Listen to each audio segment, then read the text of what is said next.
নমস্কার, আমি পালকের মা। আজ মা মেয়ের হেসেলে থাকছে বাড়িতে থাকা কিছু চেনা উপকরণ দিয়ে খুব সহজে এবং খুব তাড়াতাড়ি বানিয়ে ফেলা যায় এমন একটি রেসিপি।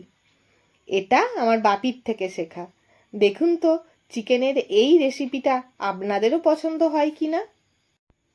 তার জন্য প্রথমেই একটা মিক্সিং জারে একটা দারচিনি, 4টে লবঙ্গ, কয়েকটা গোলমরিচ, 4টে এলাচ, 4টে শুকনো লঙ্কা, কয়েক কোয়া রসুন, কয়েক টুকরো আদা ভালো করে পেস্ট করে রেখে দেব। তারপর একটা বড় মিক্সিং বোলে দুটো বড় পেঁয়াজ কুচিয়ে দেওয়ার পর 500 গ্রাম চিকেন, সাথে 1 চামচ জিরের গুঁড়ো, 1 চামচ হলুদ গুঁড়ো, আর তার সাথে পেস্ট করে রাখা মশলাটা, আর বেশ খানিকটা সর্ষের তেল, স্বাদ মতো নুন, আর দুটো আলুকে ডুমো ডুমো করে কেটে সব মশলা একসাথে খুব ভালো করে মেখে নেব। যত ভালো করে মাখাবেন রান্নার স্বাদ তত সুন্দর হবে।